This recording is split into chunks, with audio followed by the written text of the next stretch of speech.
Assalamu alaikum students. Today we will start exercise number 3.7. According to smart syllabus, you have to solve question number 2, 3 and 9 of exercise 3.7. So we start from question number 2.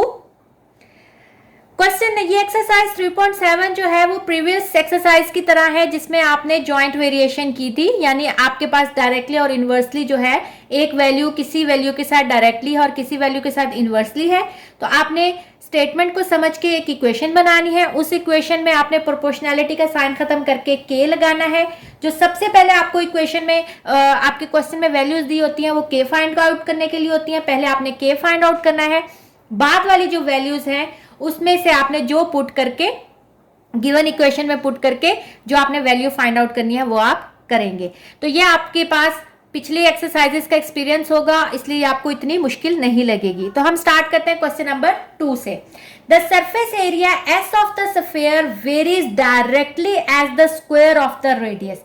आपके पास एक surface area है किसी sphere का S जो कि directly proportional है। Varies directly का मतलब है डायरेक्टली प्रोपोर्शनल है रेडियस के स्क्वायर के। स्क्वायर ऑफ द रेडियस का मतलब है रेडियस के स्क्वायर के डायरेक्टली प्रोपोर्शनल है। ठीक है, अब उसने आपको एस जो है वो दिया हुआ है 16। तो सबसे पहले हम इसको प्रोपोर्शनैलिटी का साइन खत्म करके के आर स्क्वायर लाएंगे। तो ये आपके पास इक्वेशन बन गई। ठीक है, इसको अगर मैं इक्वेशन 1 का नाम दूं। अब आपको वैल्यू दी हुई है, सबसे पहली वैल्यू आपको दी हुई है s is equal to 16 pi when r is equal to 2। तो ये जो पहली वैल्यूज है ये k फाइंड आउट करने के लिए है। तो इनको पुट करेंगे इक्वेशन 1 में। तो आपके पास 16 पाई k 2 का स्क्वायर 16 पाई 4k और 16 over 4 pi is equal to K. 4 4 jar, तो के आपके पास बराबर हो जाएगा 4 पाई के। के की वैल्यू आपके पास क्या आ गई 4 पाई। तो आप करेंगे put value of K in equation 1।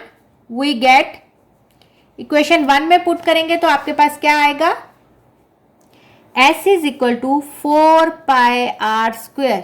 ये आपके पास अब इक्वेशन आई है, जो आपके पास गिवन इक्वेशन है उसका ये रिलेशन है। इसको मैं इक्वेशन 2 का नाम दूंगी। अब आपने फाइंड आउट क्या करना है, आपने फाइंड आउट करना है r फाइंड आउट करना है। r उसने आपको फाइंड आउट करने के लिए दिया है when s is equal to 36 pi. तो put s is equal to 36 pi in equation 2। Equation 2 में पुट करेंगे तो आपके पास r की वैल्यू कैसे निकलेगी। s की जगह हम 36 पाई पुट करेंगे, 4 pi R square.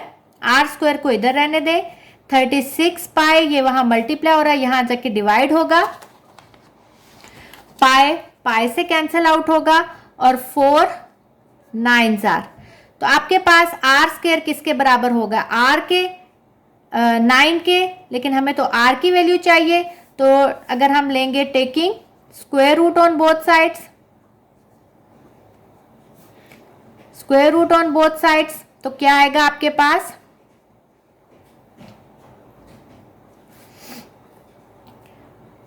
r is equal to plus minus 3। तो आपके पास रेडियस जो है, आपको पता है कि रेडियस और ये जो डिस्टेंस होता है ये कभी भी नेगेटिव नहीं होता। तो इसलिए r की वैल्यू जो है वो पॉजिटिव आएगी, यानी r is equal to 3 unit. तो आप लिख सकते हैं as r is radius of sphere which can't be negative या विच इज पॉजिटिव क्वांटिटी या विच कांट बी नेगेटिव, कुछ भी लिख सकते हैं। तो आपके पास रेडियस किसके बराबर होगा, so r is equal to 3 unit के बराबर आपके पास रेडियस आ गया और यही आपने फाइंड आउट करना था। अब हम इसका क्वेश्चन नंबर 3 करते हैं। In Hooke's law the force F applied to stretch a spring varies directly as the amount of elongation s। वो कहता है हुक लॉ के मुताबिक जितनी आप फोर्स अप्लाई करते हैं किसी भी स्प्रिंग को स्ट्रेच करने के लिए वो डायरेक्टली प्रोपोर्शनल होती है जितनी वो स्प्रिंग जो है वो एलोंगेशन होगी, यानी जितनी उसको आप खींचेंगे, जितनी आप फोर्स अप्लाई करेंगे उतनी ही ज्यादा वो खींची जाएगी, यानी ये दोनों एक दूसरे के डायरेक्टली प्रोपोर्शनल है। तो हमें क्या पता चला कि ये फोर्स जो है वो डायरेक्टली प्रोपोर्शनल है एलोंगेशन ऑफ स्ट्रिंग के, और एलोंगेशन ऑफ स्ट्रिंग को उसने स्प्रिंग को रिप्रेजेंट किया है एस से। प्रोपोर्शनैलिटी का साइन खत्म करेंगे के एस, ठीक है। अब पहली वैल्यू जो आपको दी हुई है F is equal to 32 pound when S is equal to 1.6 inch. तो इसका मतलब है ये जो पहली आपको वैल्यूज दी हुई है एफ और एस की वो आपको के फाइंड आउट करने के लिए दी हुई है। तो हम लिखेंगे put F is equal to 32 pound, ये एल बी जो है वो पाउंड का सिंबल है, and S is equal to 1.6 inch in equation 1। तो आप पुट करेंगे 32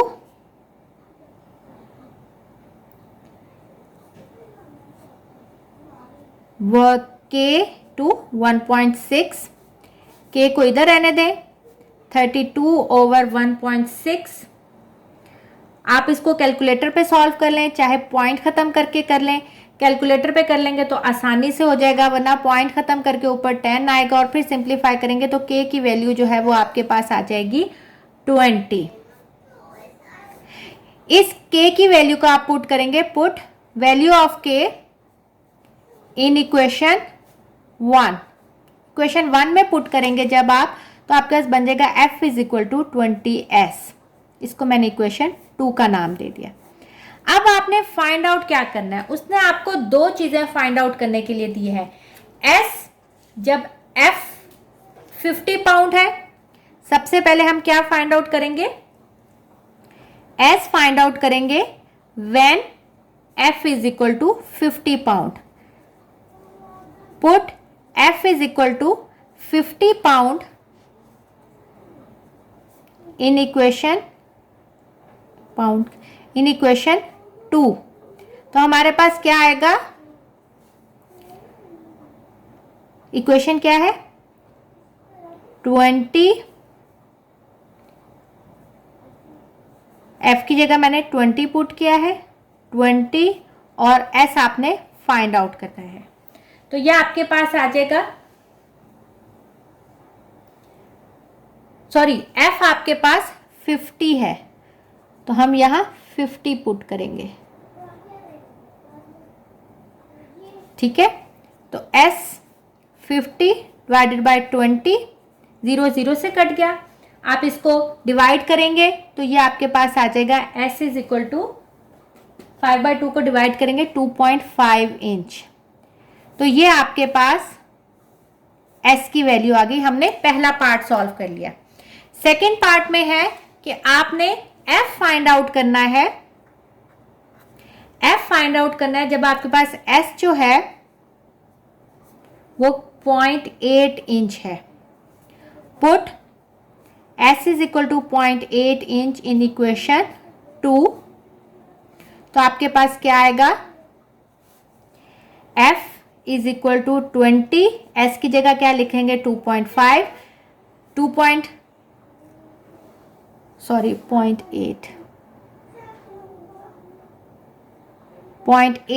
उसने हमें गिवन दिया हुआ है।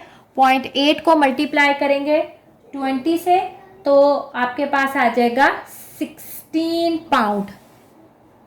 कैलकुलेटर से करेंगे तो ये आपके पास आंसर आ जाएगा। तो आपने एफ भी फाइंड आउट कर लिया। नहीं आपने कैलकुलेटर से करना है तो आप यहाँ से पॉइंट खत्म करेंगे, नीचे 10 आएगा, 0 0 से कट जाएगा और 8 2 16 डायरेक्ट भी आप निकाल सकते हैं। तो आपके पास इस तरह हमने एस भी फाइंड आउट कर लिया जब एफ जो है वो 50 पाउंड था, और एफ भी फाइंड आउट कर लिया जब एस जो था वो 0.8 इंच था। अब हम इसका 9 पार्ट यानी 9 क्वेश्चन करते हैं। The kinetic energy of a body varies jointly. अब देखें ये जॉइंट वेरिएशन का क्वेश्चन है। Varies jointly as the mass of the body and the square of its velocity.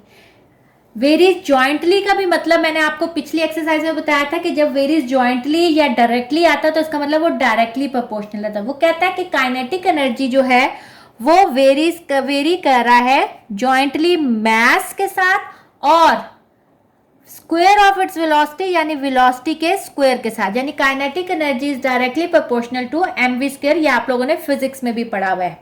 Proportionality का साइन खत्म करेंगे, k mv स्क्वायर। तो पहली वैल्यू जो आपको दी हुई है वो किसके लिए दी हुई है? k फाइंड आउट करने के लिए। तो पहली वैल्यूज है if the kinetic energy is, kinetic energy जो है अगर आपके पास उसने दी हुई है 4320 फुट पर पाउंड, व्हेन मास जो है वो आपके पास दिया हुआ है 45 पाउंड। ठीक है, फीट वेलोसिटी का सिंबल आ रहा है और पाउंड जो है वो उसका मास आ रहा है। ठीक है, और वेलोसिटी जो है वो आपके पास है 24 फीट पर सेकेंड और वेलोसिटी उसने दी हुई है 24 फीट पर सेकेंड। ठीक है, ये तीन वैल्यूज उसने आपको दी हुई हैं किसके लिए?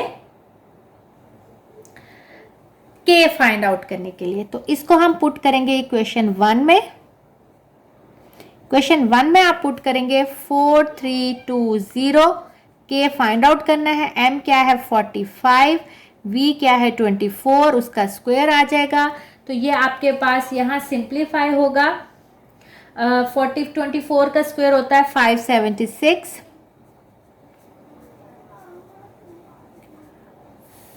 क्या था 576।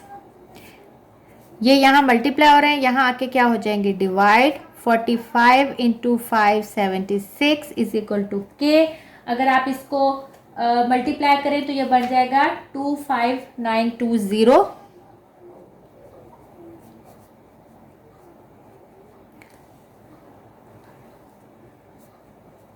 ठीक है, इनको आपस में अगर आप डिवाइड करेंगे तो k की वैल्यू आ जाएगी आपके पास 1/6। Put value of k in equation 1। k की वैल्यू पुट करें जो कि आ जाएगा काइनेटिक एनर्जी 1/6 mv स्क्वायर के बराबर। इसको मैं इक्वेशन 2 का नाम दे देती हूं। अब आपने फाइंड आउट क्या करना है? आपने फाइंड आउट करना है डिटरमिन द काइनेटिक एनर्जी।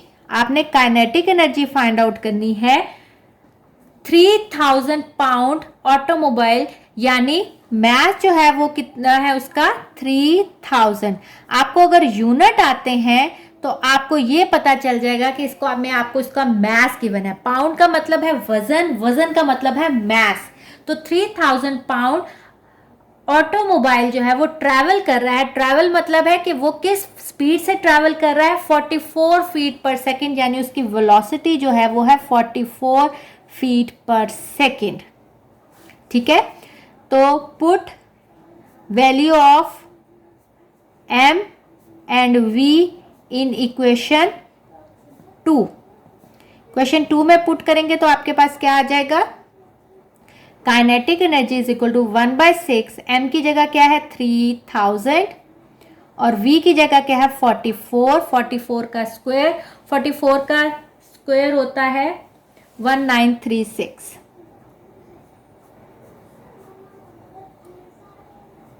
1936। ये 6 को इससे डिवाइड करेंगे तो आंसर आ जाएगा 500। 500 इंटू 1936, तो आंसर आ जाएगा आपका 968000। और काइनेटिक एनर्जी के सिंबल क्या है? फुट पर पाउंड। तो ये आपके पास काइनेटिक एनर्जी आ गई है 968000 फुट पर पाउंड।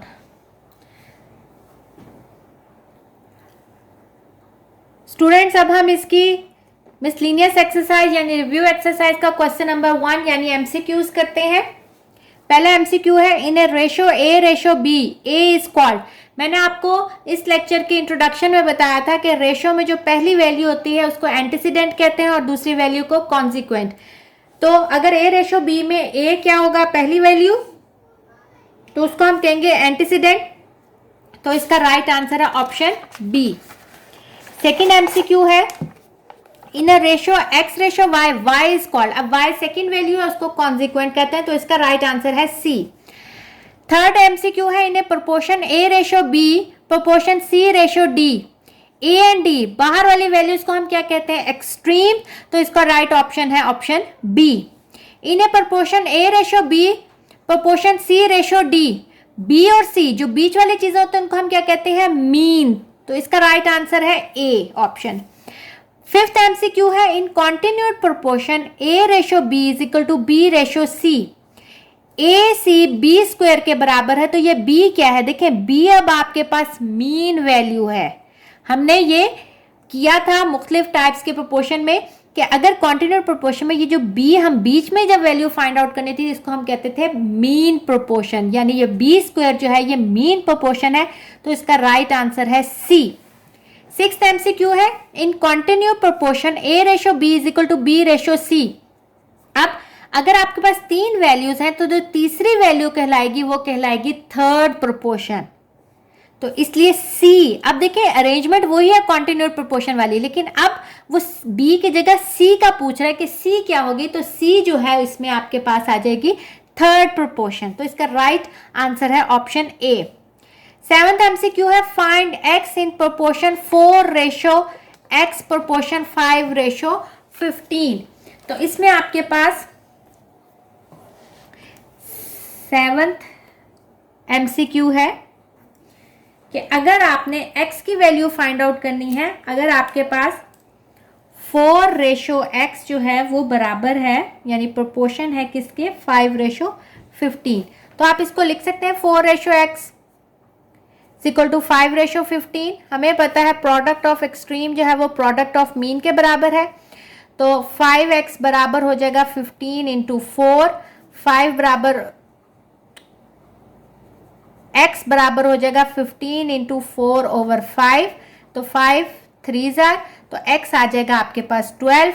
तो इसमें राइट ऑप्शन है आपके पास ऑप्शन डी 12। अगला एमसीक्यू है, if u is directly proportional to v square. तो कौन सी ऑप्शन ठीक है, अगर u डायरेक्टली प्रोपोर्शनल है v स्क्वायर का, प्रोपोर्शनलिटी का साइन खत्म होगा, यहाँ k आएगा तो बराबर होगा u is equal to k v square. तो ये राइट ऑप्शन है ऑप्शन बी। अगला है ninth MCQ, if Y square is inversely proportional to X cube. तो देखिए प्रोपोर्शनैलिटी का साइन खत्म होगा तो k ओवर एक्स क्यूब आएगा। तो इसका राइट ऑप्शन है ऑप्शन ए। 10th एमसीक्यू है, u by v is equal to v by w is equal to k, then ये किसके बराबर है। इसको अगर हम सॉल्व करेंगे तो पहले आप अपने ऑप्शंस पे अगर नजर डालें, आपने ऑप्शंस u के फॉर्म में निकालना है, यानी u की वैल्यू निकालनी है। तो इसको अब हम सॉल्व करते हैं। ये किस तरह सॉल्व होगा, कौन सा एमसीक्यू है, ये आपके पास 10th एमसीक्यू है। वो कहता है u by v is equal to v by w जो है वो k के बराबर है। अब देखें हमने k मेथड में पढ़ा था, इसका मतलब ये भी इसके बराबर है, ये भी इसके बराबर है। तो अगर मैं लिखूं u बाय v जो है वो भी k के बराबर है और v बाय w भी k के बराबर है। हमें u की वैल्यू चाहिए, तो यहां से अगर v को निकालें तो ये आ जाएगा w k के बराबर। इसको अगर मैं इक्वेशन 1 का नाम दूं और इसको इक्वेशन 2 का नाम दूं, तो put value of v in equation 1। Equation 1 में पुट करेंगे v की वैल्यू, तो क्या आ जाएगा, v की जगह आ जाएगा डब्ल्यू के इज इक्वल टू के, और ये यहाँ डिवाइड हो रहा है, वहां जाके मल्टीप्लाई होगा, तो W U is equal to W के स्क्वायर। और इसका राइट आंसर आपके पास लिखा है u is equal to W के square is the right answer which is option A. अब आपने 11th एमसीक्यू में थर्ड प्रोपोर्शन फाइंड आउट करना है। आपको दो वैल्यूज दी हुई है, आपने इसका थर्ड प्रोपोर्शन फाइंड आउट करना है। तो आपके पास ये कौन सा एमसीक्यू है, आपके पास 11th एमसीक्यू है। आपके पास X square and Y square third proportion आपने फाइंड आउट करना है। ठीक है, of X square and Y square. आपको पता है कि थर्ड प्रोपोर्शन में हम कैसे करते थे कि लेट, अगर मैं डी को कह लूँ या सी कह लूँ, let C be the third proportion, तो हमारे पास कैसे अरेंजमेंट होती थी? सेकेंड वैल्यू को हम 2 दफा लिखते हैं, X square ratio Y square proportion Y square जो सी, ठीक है। इसको प्रोपोर्शनैलिटी का साइन खत्म करें, product of extreme is equal to product of mean, X square C जो है वो Y square into Y square, ये बराबर हो जाएगा वाई 4 के। तो सी निकालना है तो Y 4 over X square is the right answer और third proportion of the given question. तो इसका राइट ऑप्शन है option C, Y 4 over X square, और हमारा भी यही आंसर आया। अब देखें इसका फोर्थ प्रोपोर्शन आपने निकालना है, यानी ये W की वैल्यू फाइंड आउट करनी है। तो देखें अगर आप W की वैल्यू फाइंड आउट करते हैं तो इसमें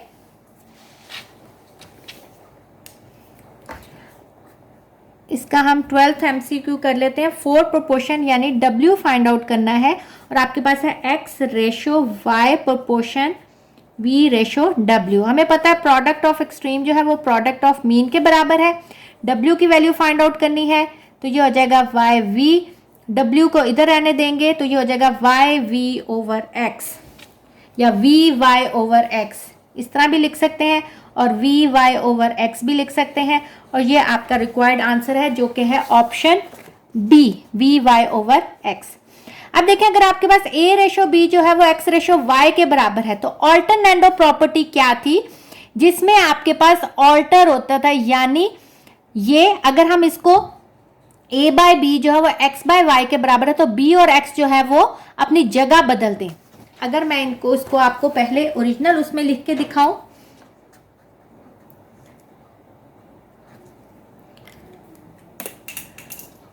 इफ A रेशो B जो है वो X रेशो Y के बराबर है, अगर मैं इसको फ्रैक्शन में लिखूं तो ये इसके बराबर होगा।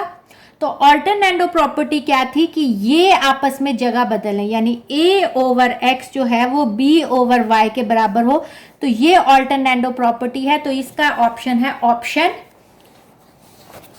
A by X is equal to B by Y। अगला MCQ है A ratio B is equal to X ratio Y, then invertendo property. Invertendo property क्या थी कि इज इक्वल टू से पहले ही वो अपनी जगह बदलते। ऑल्टरनेटो में क्या होती थी, इज इक्वल टू के उधर जाके जगह बदलते हैं, लेकिन इनवर्टेंडो में क्या है, ऊपर नीचे ही आपस में वो जगह बदल लें, यानी ये इधर चला जाए, इधर से इधर इधर चला जाए, यानी B बाय A जो है वो Y ओवर X के बराबर हो। तो इसका भी राइट ऑप्शन जो है वो ऑप्शन D है। लास्ट MCQ है if A by B is equal to C by D then componendo property. Componendo property में क्या था, आपके पास दोनों में हो सकता है या A plus B over A और C plus D over C, या A over A plus B is equal to C over C plus D। बाकी देखें सारे ऑप्शन माइनस में है जो कि डिवाइडेंडो की प्रॉपर्टी है, तो इसका मतलब इसका राइट आंसर जो है वो ऑप्शन A है। स्टूडेंट्स उम्मीद है कि आपको क्वेश्चन नंबर 1 यानी इसके MCQs और 3.7 एक्सरसाइज जो है वो समझ आई होगी। इंशाल्लाह हम इसके नेक्स्ट लेक्चर में इसके रिव्यू एक्सरसाइज का क्वेश्चन नंबर 2 करेंगे। ओके स्टूडेंट्स, टेक केयर, अल्लाह हाफिज।